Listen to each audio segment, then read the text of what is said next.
The newly released trailer for Elden Ring's Shadow of the ERDTREE DLC has rekindled the theory-hunting flame within me, and after watching the 3 minutes of amazing footage, the first question I asked myself was, who is Mesmer the Impaler? In this video, I'll propose a theory that answers that very question and confirms some of my previous predictions from over 11 months ago. But before I completely shock you with this discovery, it's time to give credit where it's due. Kudos to Chris2953 for locating the Easter egg in the previous thumbnail. If you look closely, you'll see a PAL sphere in the minigun's exhaust. If you're new to the channel, I've started playing a game with viewers where I hide an Easter egg in the thumbnail of each of my videos. The first person to state what and where it is in the comments will get a shout out in the following video. Now, back to the matter at hand. As the trailer begins, we see Melina standing before the withered arm of MIQUELLA, which serves as the gateway to the realm of Shadow, the location in which the DLC will take place. The unknown narrator then goes on to describe MIQUELLA as pure, radiant, and most important of all, terrifying beyond belief. The Tarnished rides to a nearby cliff, and it is here that we see the veil projected by what seems to be the ELDENRING. It's important to note that the veil's true purpose is to symbolize the deception that is the realm of Shadow. If you recall one of my earliest lore videos on MIQUELLA, we deduced that his powers and mastery of dreams would allow him to create a world in which his power was absolute. It would appear that he succeeded.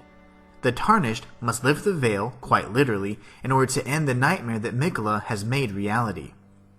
After being introduced to the new NPCs and bosses, we're reminded that, quote, they weren't saints, they were just on the losing side of the war. An obvious nod to Saint Trina, which, if you hadn't learned already, is MIQUELLA himself. We are then treated to the first image of Mesmer, a boss character whose difficulty rivals that of Millennia according to FromSoft. He calls out to his mother and asks why she would sanction lordship from someone so bereft of light. Although many fans would simply assume because of the snake imagery that Mesmer is Rykard's child, this couldn't be further from the truth. Not only is Rykard dead, but he and Tanith never had a child. Marika is the maternal figure being referenced in Mesmer's introduction, and the only one with the authority to grant or sanction lordship. The snakes are simply a reference to an insatiable hunger or desire. In Mesmer's case, his sole purpose is to incinerate any who have been stripped of the grace of gold in his flames. This singular statement made it very clear that the mother in question was Marika, which leads us to the logical conclusion that Mesmer is her son. Now, Marika had a number of children, but none of them were known by the moniker of Mesmer. She did, however, give birth to the twins, Millennia and MIQUELLA, through the process of parthenogenesis. Essentially, Marika and Radagon are one and the same, and the manner in which they procreate is unique to the Inhuman people.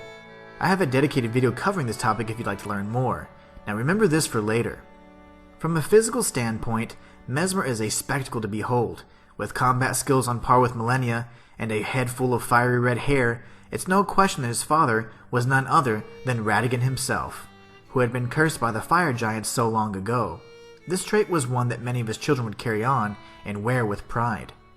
Despite the fact that Marika's youngest children were twins, they couldn't be more distinct in appearance and abilities.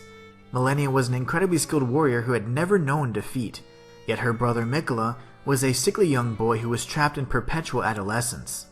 Although it seemed he was the weaker of the two, Millennia had vowed her life and sword to her brother's service, eager to aid him in his dream of creating a new age, one free of the gilded lies they had been tainted with since birth. As we learned earlier, MIQUELLA's cocoon will serve as the entrance to his dream world.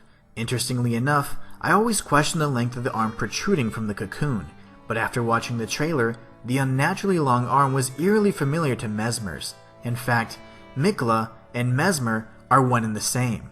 The very purpose of a cocoon is to protect a life form when it undergoes a metamorphosis, a transformation to one's true and final form.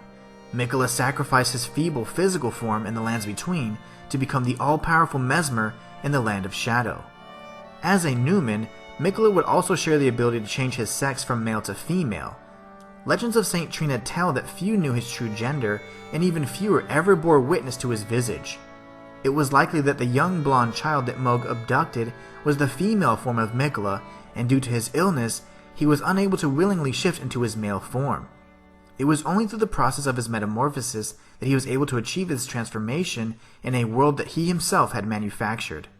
In the land of shadow, MIQUELLA would reign supreme as the pure and radiant tyrant Mesmer. His affixation with gold and its purity is simply an echo to the unalloyed needle he had crafted to ward off the outer gods. He would take the name of Mesmer, which served as a direct reference to the word mesmerize, meaning to put someone under hypnosis. A fitting moniker considering MIQUELLA was the master of dreams, and for those less fortunate, nightmares. And that's all for this video. If you enjoyed it, be sure to like and subscribe. It lets me know you want more content just like this. Click on these videos on screen to continue your journey through the lands between, and I'll be there to guide you when you arrive. Consider becoming a member for exclusive perks like emojis, members-only videos, and more. Or check out my Ko-fi page if you want to support me in a more personal way. Until next time, it's the Inhuman One, signing out. Join the Inhuman community today.